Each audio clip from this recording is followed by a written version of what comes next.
찬양으로 하나님께 영광 돌려주셔서 감사합니다.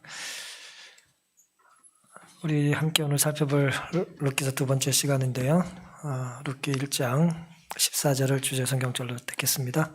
제가 먼저 봉독해 드리겠습니다.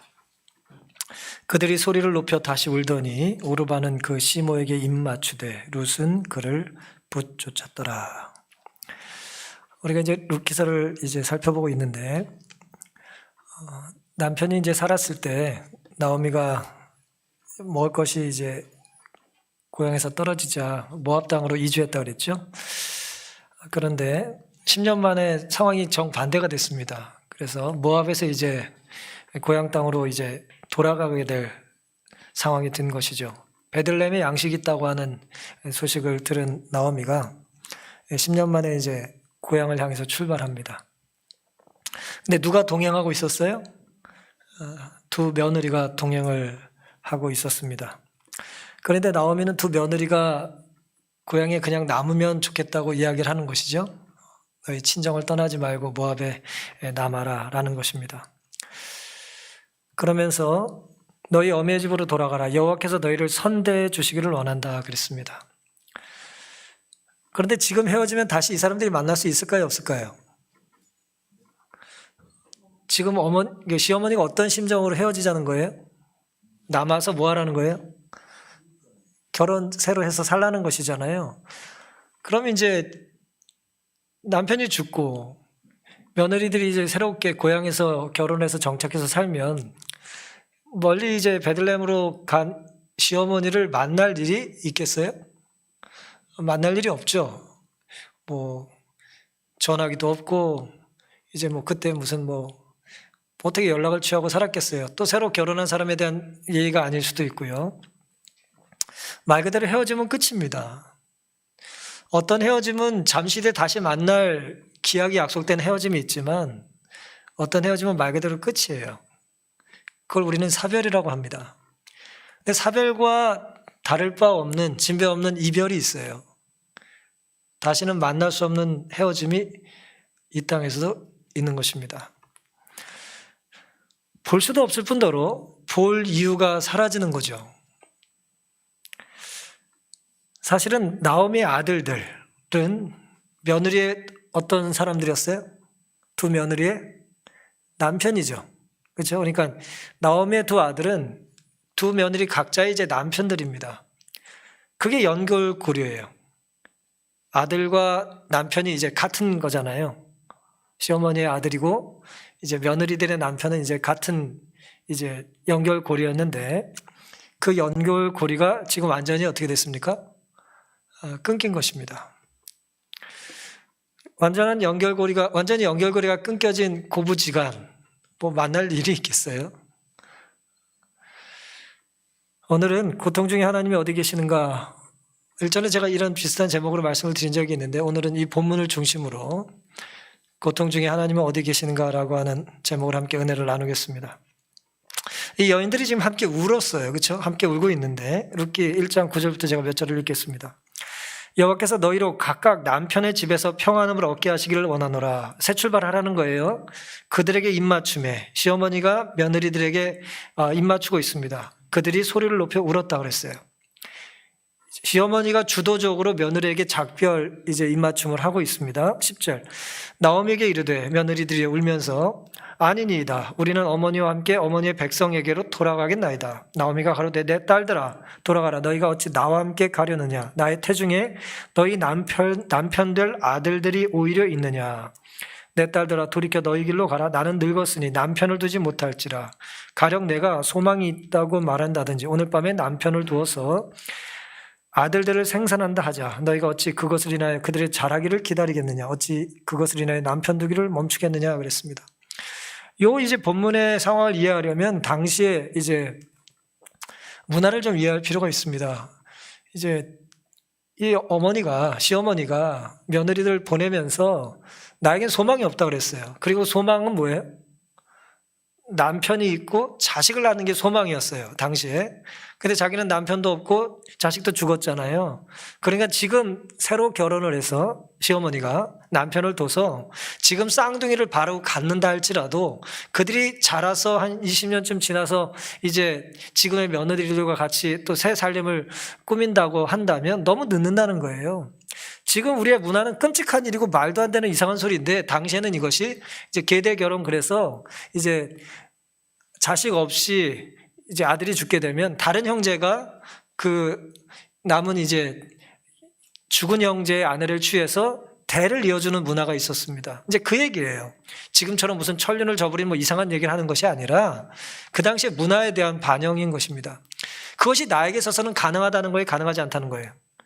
가능하지 않다는 거예요. 불가능하다는 거예요. 지금 다시 남편을 두고, 내가 늙어서 남편도 없지만 남편이 생긴다 할지라도, 또 생겨서 바로 오늘 아이를 갖는다 할지라도 그 아이들이 자랄 때까지 기다리면 너희들은 이제 시집 못 간다는 얘기를 하는 것입니다.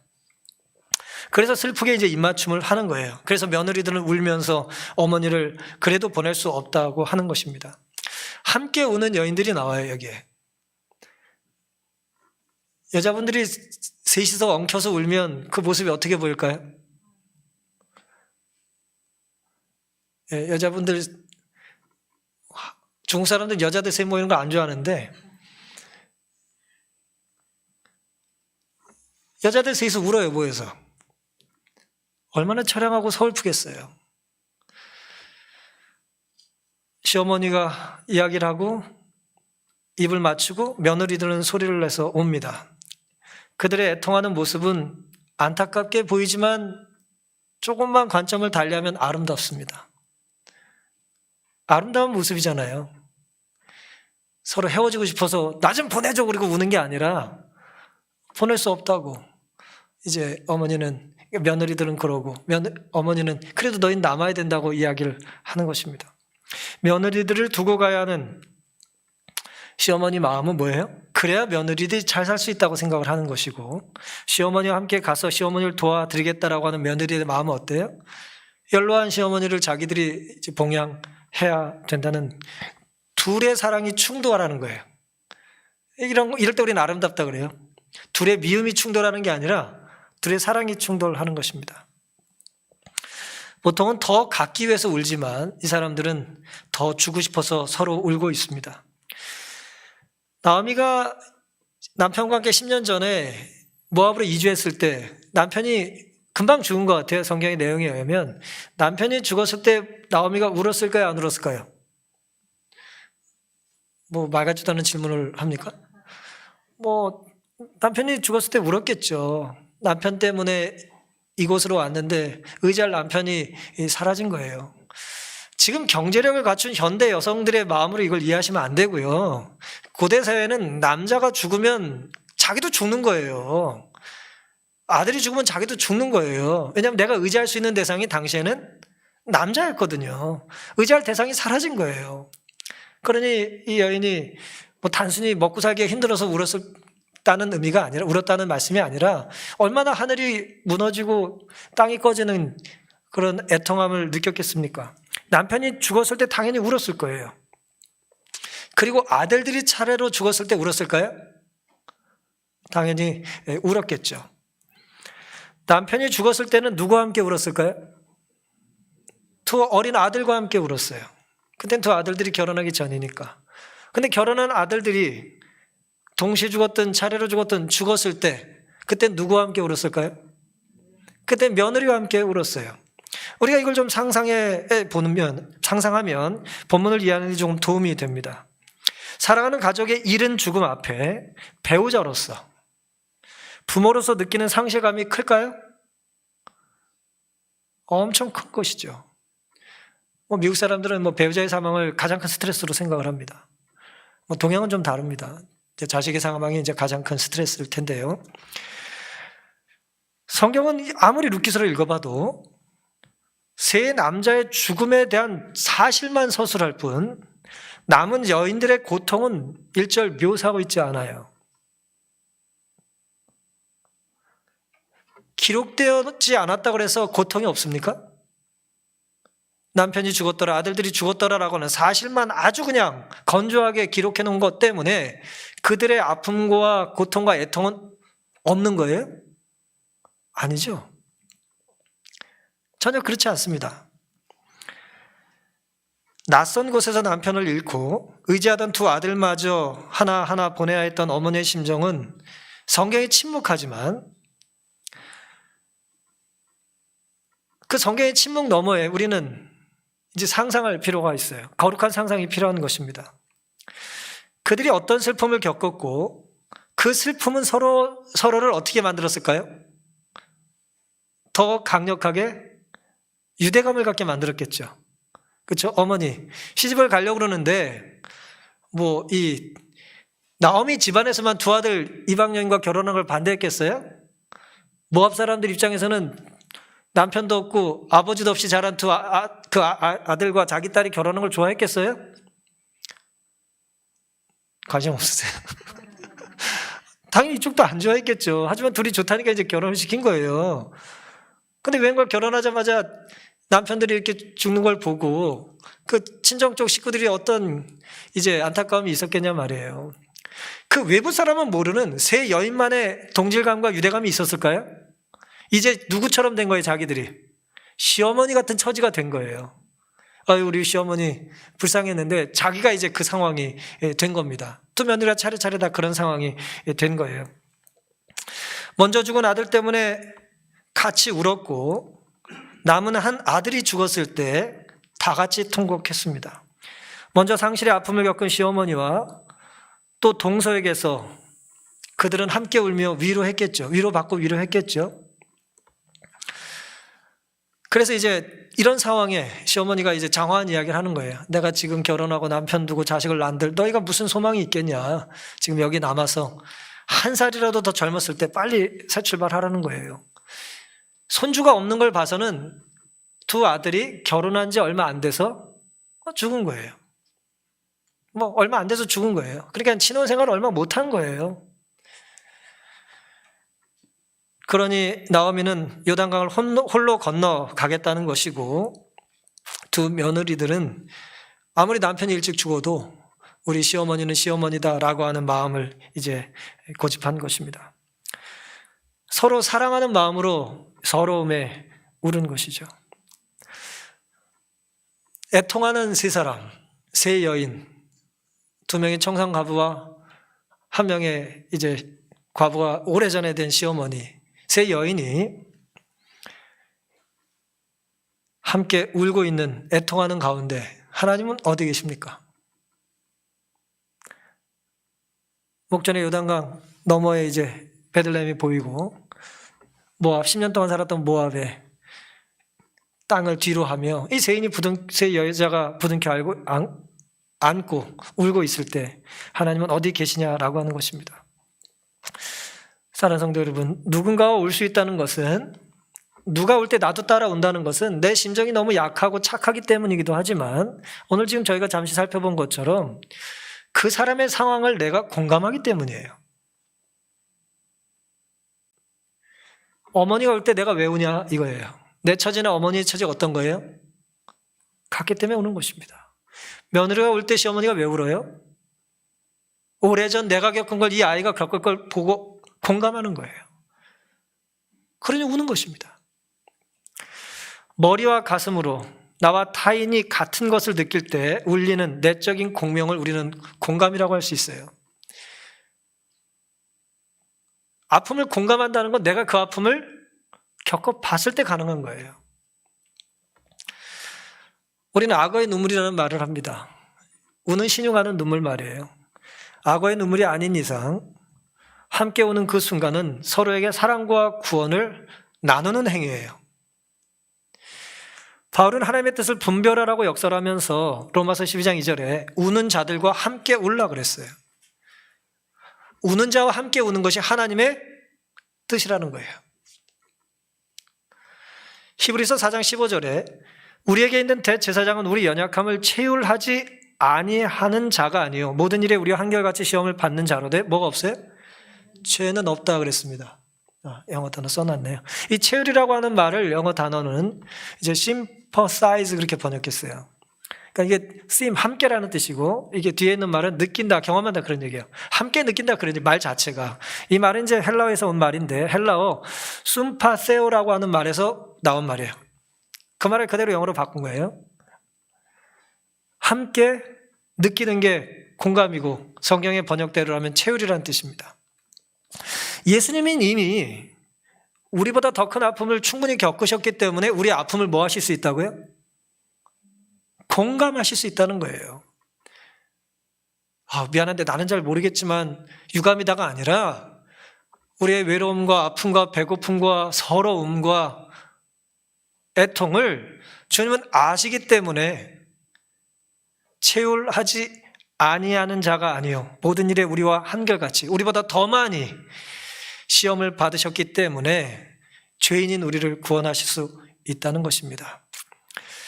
팔복에 애통하는 자는 위로를 받을 거라 그랬어요. 위로를 누가 해주십니까? 애통이 무엇인지를 아시는 분만 우리를 위로해 줄 수 있는 거예요. 함께 오는 사이까지 우리는 가족이라고 할 수 있어요. 달매도 이렇게 나오잖아요. 아픈 만큼 내가 내 몸이거든요. 함께 울 수 있는 사람까지만 내 가족이에요. 근데 울 수 있는 사람이 자꾸 줄어든다? 그것은 가족이 줄어드는 게 아니라 내 안에 영성이 줄어들고 있는 거예요. 영적인 생명력이 고갈되고 있는 것입니다. 애통할 때 공감할 뿐, 때로 우리가 애통할 때 우리가 공감해야 될 순간에 우리가 때로 충고할 때가 있어요.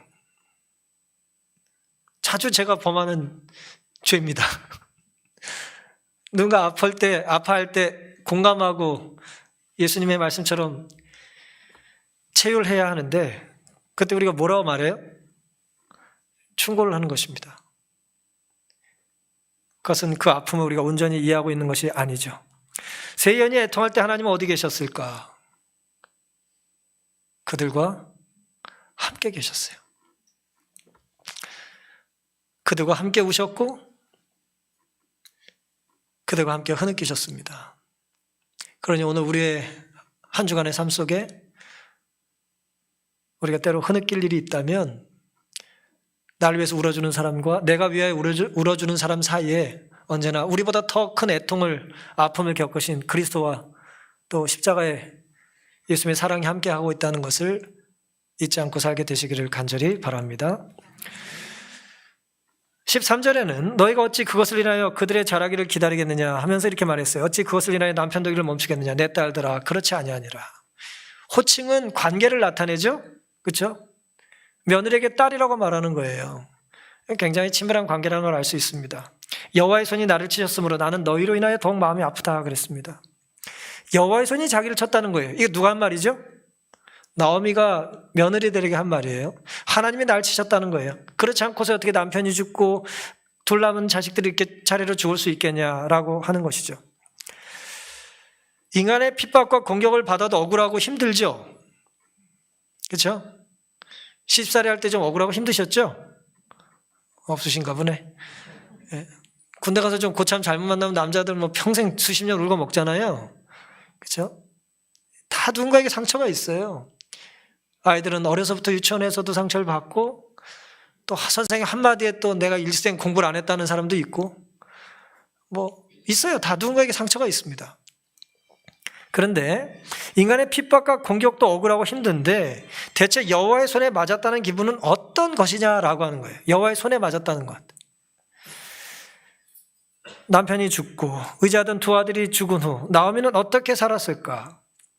며느리를 딸처럼 여겼고 며느리들은 남편의 빈자리를 시어머니 사랑으로 채웠던 것 같습니다. 그런데 여호와의 손에 치임을 받은 나오미는 며느리들 생각이 더욱 마음이 아팠다 그랬어요. 이 말씀 우리가 조금 상상해보면 이런 의미일지 모르겠어요. 하나님이 날 치고 있어요. 그동안 쳤습니다.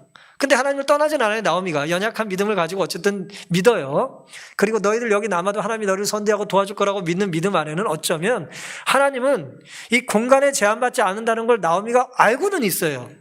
니들이 모압에 남아서 새롭게 결혼하고 살아도 하나님이 너희를 지켜줄 수 있고 지켜주길 원한다는 말을 했어요. 그런데 하나님의 여호와의 손이 나를 치셨기 때문에 나는 너희 때문에 더 마음이 아프다는 의미는 뭘까요? 하나님이 날 치셨다 이거예요. 남편이 죽고 아들들이 죽었어요. 근데 비슷한 처지가 된 며느리를 향하여 이런 의미는 아닐지 모르겠어요. 하나님이 나를 치는 것까지 나는 감당하겠지만 하나님이 너희들을 계속해서 치시게 될 상황 속에 너희들을 이끌고 싶지 않다는 의미가 있을지 모르겠어요. 착각이지만 나음이 그렇게 생각했을지 모르겠어요. 나는 하나님께 치임받은 사람인데 나와 함께 다니면 좋은 일이 있을 거예요? 없어요? 좋을 일이 없을 거라고 생각하는 거예요. 사랑하는 마음이죠. 하지만 영적으로 봤을 때는 올바른 태도는 아니에요. 그럼에도 불구하고 두 며느리라도 여호와의 손에서 지켜주고 싶었을지 모르겠어요. 어리석은 생각이지만 우리가 어리석은 생각으로 자녀들을 신앙의 눈으로 봤을 땐 그를 인도할 때가 있습니까? 있어요. 있습니다. 우리가 어리석은 생각으로 그럴 때가 있어요. 사랑하기 때문에 그럴 수 있는 것이죠. 어쨌든 사랑 때문이에요. 끔찍한 사랑이죠. 아주 감동적인 사랑이에요. 시어머니가 며느리를 생각하는 아주 감동적인 사랑이에요. 사랑이라고 하는 관점에서 우리가 이걸 좀 살펴보면 이제 C.S. 루이스라는 이제 사람이 있는데 영국의 이제 변증가잖아요. 문학가이고 이 사람의 책 중에 4가지 사랑이라고 하는 책이 있습니다. 그 책에 보면은 사랑을 이렇게 역설했어요. 제가 굉장히 감동적으로 읽은 구절인데요. 한번 공감하실 수 있는지 한번 잘 들어보세요. 안전한 투자는 없습니다. 안전한 투자가 없대요. 뭐 주식 얘기하는 거 아닙니다. 안전한 투자는 없습니다. 무슨 뜻일까요? 사랑한다는 것은 상처받을 수 있는 위험에 자신을 노출시키는 행위입니다. 한마디로 얘기하면 사랑할 때 우리는 안전을 택하는 게 아니라는 거예요. 사랑하는 순간 우리는 위험한 걸 택하는 거라는 거예요. 어떤 의미일까요? 사랑한다는 것은 상처받을 수 있는 위험에 자신을 노출시키는 행위인데요. 무엇이든 사랑해 보십시오.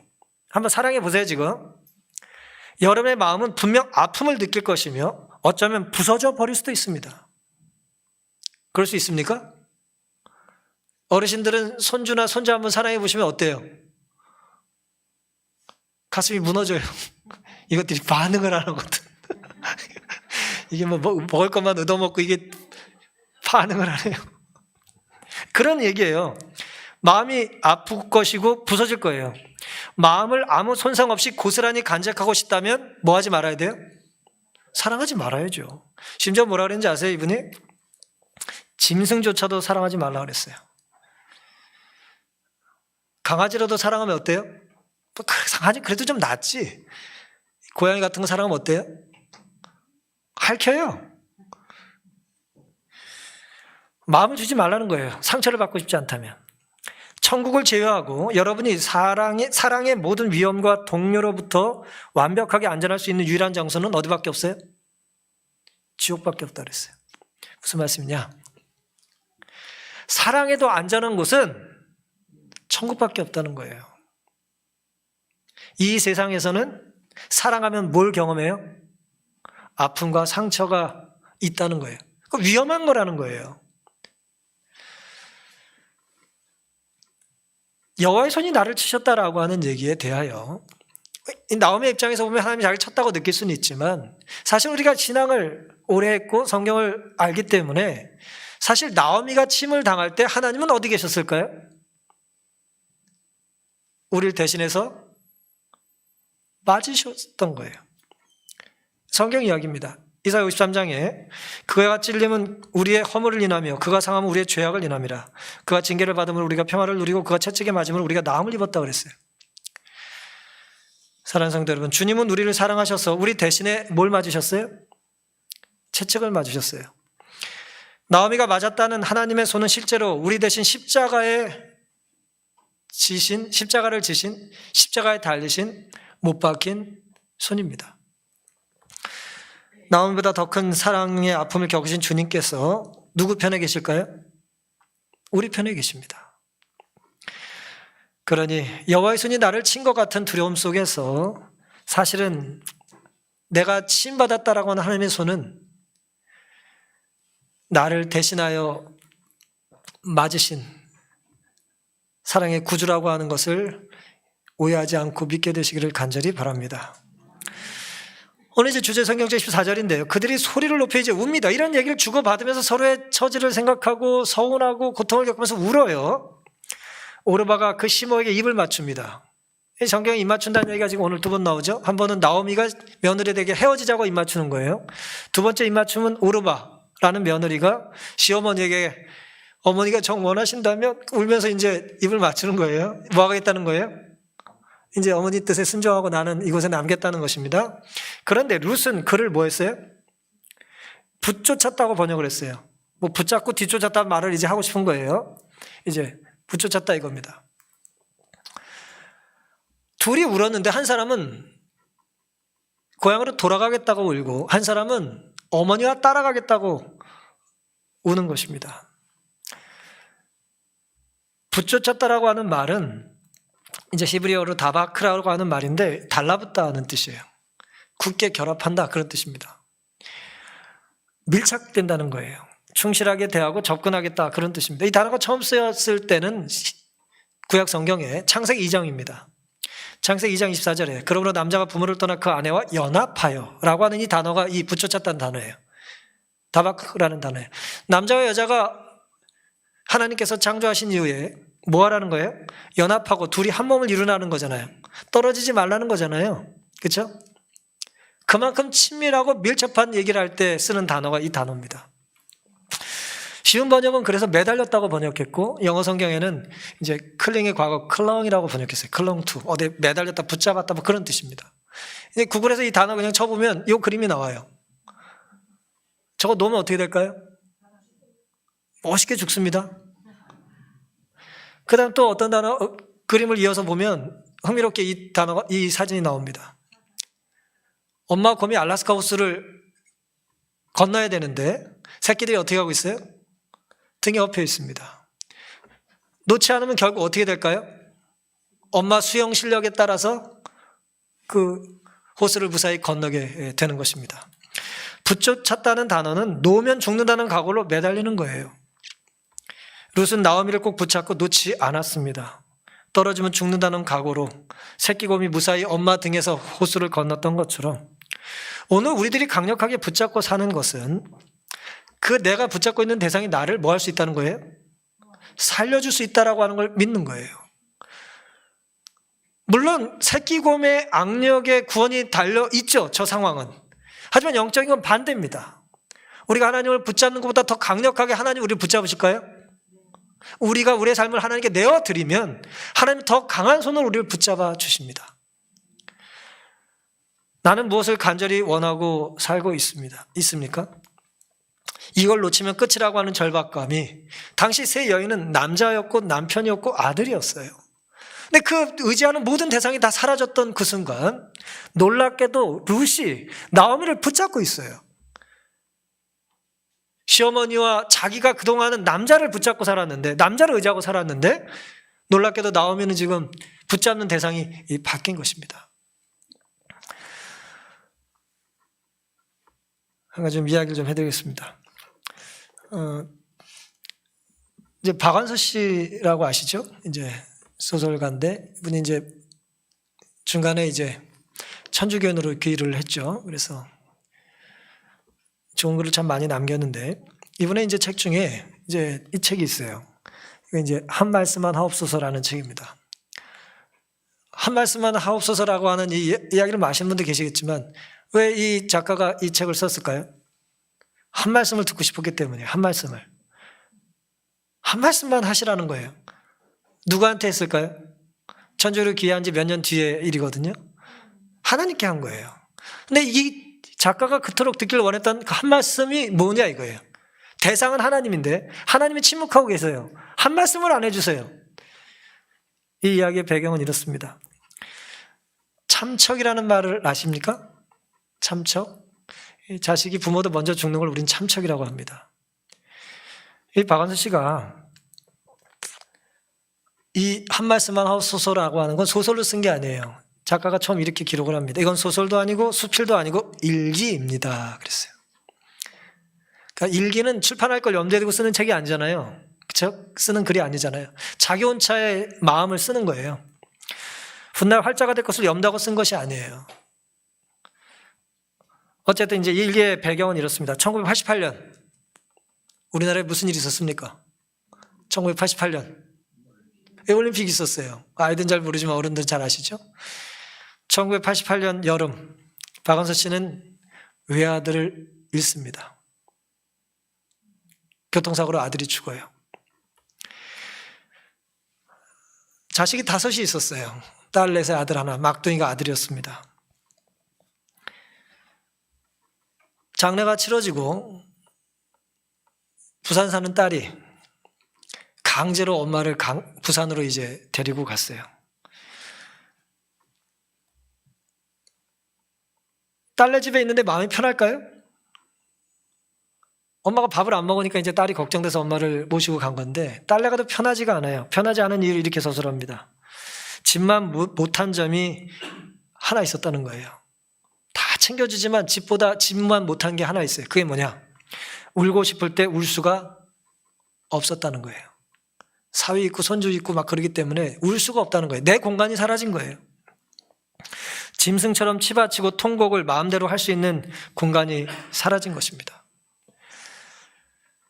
그래서 이제 하나님을 원망하고 이제 하나님을 내가 믿을 수 없고 하나님께서 나를 벌 주셨다는 것에 대하여 수긍을 못하는 거예요. 그래서 하나님을 이제 부정합니다. 계속해서 하나님 어딨냐고 이제 부정하는 글을 써요. 그런데 이렇게 이어서 말을 합니다. 가장 강한 부정은 가장 강한 긍정을 전제로 하고 있지 않다는 게 불가능하다는 걸 자기가 알아요. 하나님이 어디 계시냐고 외치는 사람은 사실 뭐 하고 있는 거예요? 하나님을 붙잡고 있는 거예요. 하나님이 어디 계시냐고. 하나님을 간절히 찾고 있는 것입니다. 포악을 부리고 질문을 던질 수 있는 그분조차 안 계셨다면 나는 어떻게 되었을까? 그의 이제 9월입니다. 1988년 일기니까 이제 몇 월 며칠이라는 것이 기록이 되어 있겠죠. 9월 12일. 눈을 떴더니 이제 낯선 방이에요. 딸네 집 낯선 방입니다. 아들이 이 세상에 존재하지 않는다는 사실이 무서운 괴물처럼 가차없이 육박해왔다. 가슴을 움켜쥐고 한동안 신음하다 벌떡 일어나 거실로 나가 이제 베란다에 나갔는데 엄마 눈치를 보고 있던 딸과 사이가 베란다에서 커피를 마시고 있었어요. 수영만이 내다보이는 좋은 아파트에 살고 있었던 것 같아요. 엄마 눈치를 보면서 엉거주춤 있는 모습을 보고 베란다 난간으로 나가서 매달려 더운 눈물을 쏟았다 그랬어요. 소리를 내지 않고 우는 거 있잖아요. 그러면서 이렇게 기록합니다. 원태야 원태야. 호원태의 남편이 호시라. 우리 원태야 내 아들아 이 세상에 네가 없다니 그게 정말이냐.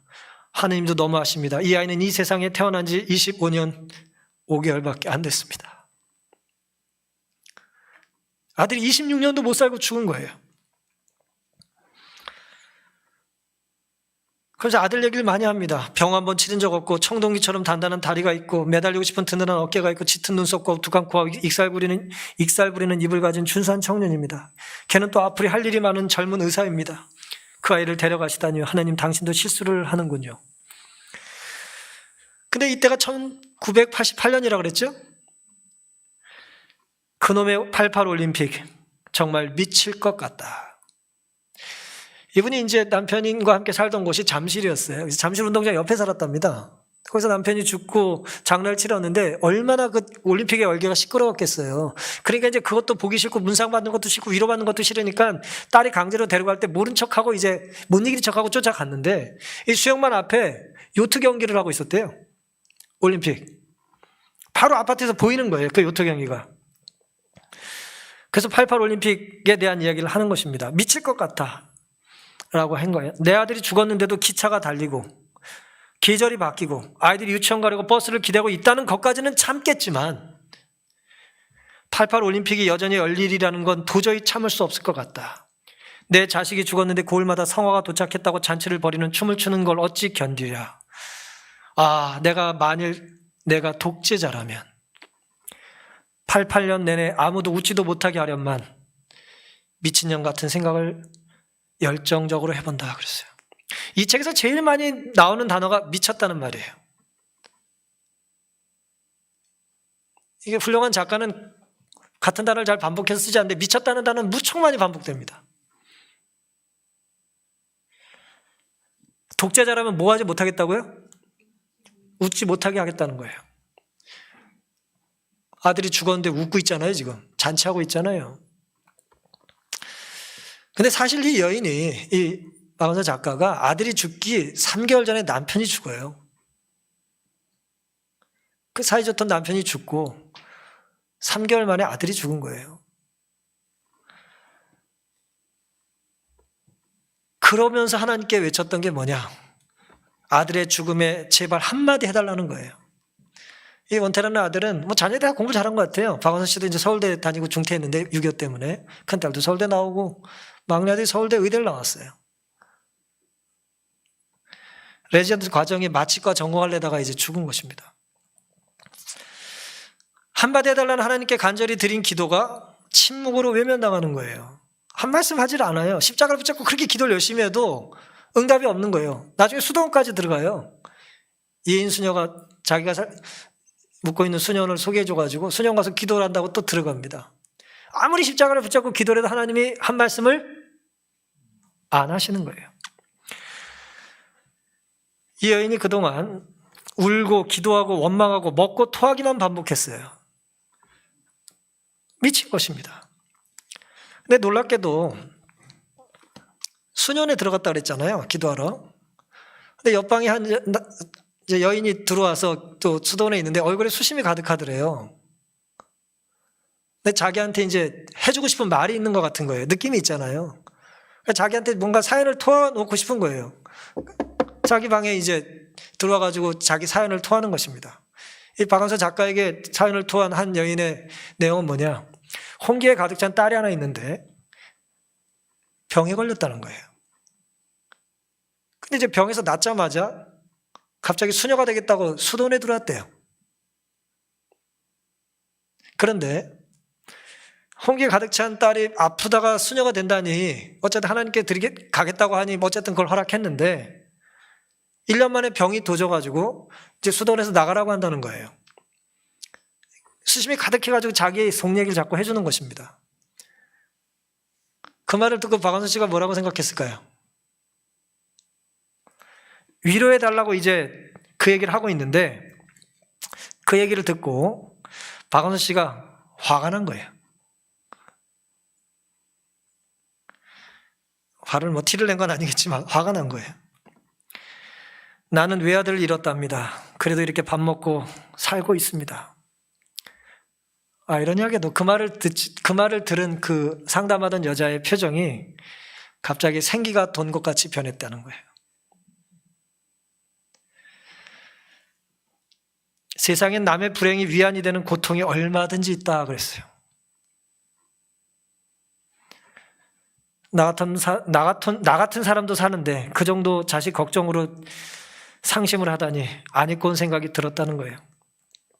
그래서 이 여인이 계속해서 잘 먹질 않았거든요. 수녀원 가서도 먹고 토하고 잘 먹질 않았는데 그래서 수녀들이 계속 걱정을 해요. 먹으라고. 근데 이날은 화가 나가지고 점심을 악다구니 많이 먹었대요. 그렇게 많이 먹은 것이 처음이었을 만큼 열심히 먹은 거예요. 그날 아귀아귀 많이 먹은 게 카레였답니다. 근데 이게 이제 왜 이 이야기 속에 좀 흥미롭게 읽히냐? 수녀들이 자기가 먹지 않는 걸 알고 걱정을 하는데 자기는 지금 이걸 이 여인에게 보란 듯이 많이 먹고 나서 배탈이 난 거예요. 그래가지고 이제 이 배탈이 나니까 어때요? 이게 화장실 가서 뭐 토하든지 뭘 해야 되는데 안 먹는다고 걱정하는 사람 눈에 띄면 웃기잖아요. 자기 체면이 말이 안 되잖아요. 몰래 이제 화장실을 찾아가는 이야기가 아주 자세히 기록이 되어 있습니다. 그러면서 이 말을 남겼어요. 이게 이제 제가 오늘 들려드리고 싶은 이야기인데 처음에 그 여인이 나에게 상담으로 왔을 때는 위로해주고 싶은 마음이 있었다는 거예요. 자기가 사실 정말 위로해주고 싶은 마음이 있었는데 그 사람의 고통을 들여다보고 듣다 보니 내 고통보다 작아요, 커요? 내 고통보다 작다는 걸 보게 되고 심통이 나고 기분이 나빠서 나중에 어떻게 되냐? 깔보는 마음이 생겼대요. 나는 정말 왜 이 모양일까? 어쩌자고 고통에 있어서조차 교만하고 싶어 하는가? 그랬어요. 네 건 아무것도 아니야. 네 걱정은 아무것도 아니야 라고 하는 것이 우리가 뭐라고요? 교만해서조차도, 고통에서조차도 교만한 것이라는 거죠.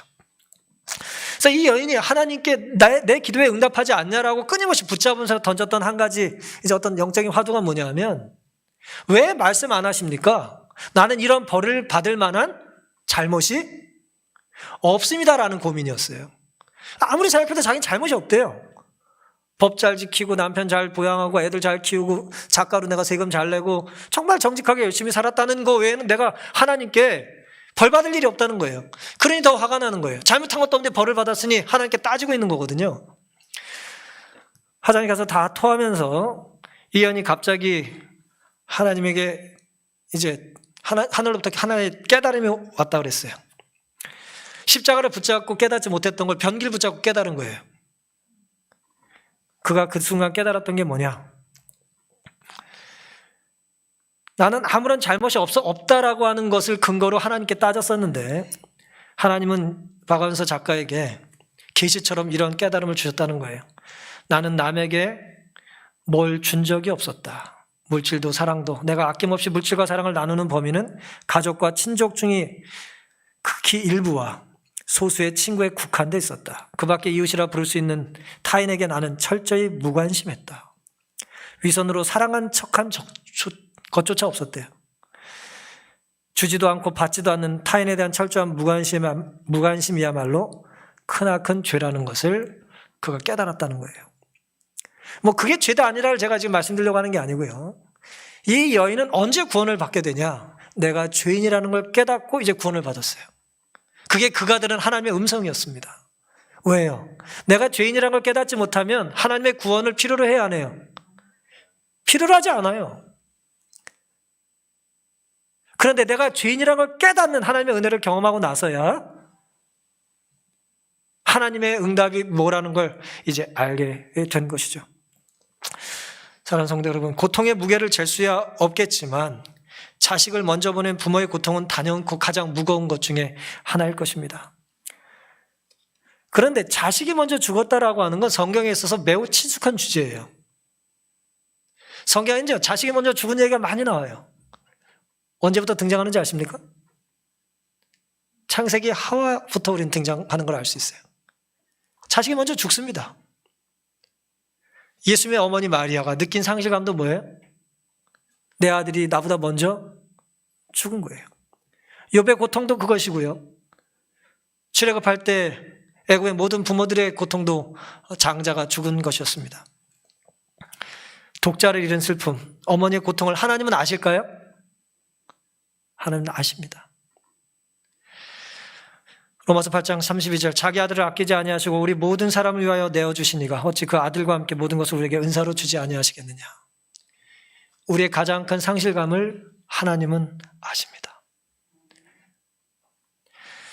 우리 고통을 채울하신 하나님께서는 함께 우실 뿐 아니라 울음을 그치게도 해주실 것을 인하여 감사합니다.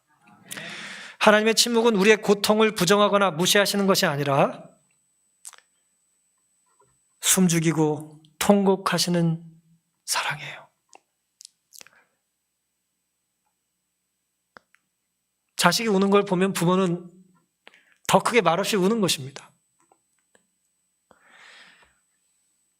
여러분의 고통 속에 하나님은 어디 계시냐 찾으실 때 우리 눈을 떠서 우리 곁에 계신, 울고 계신 하나님을 발견할 수 있게 되기를 간절히 바랍니다.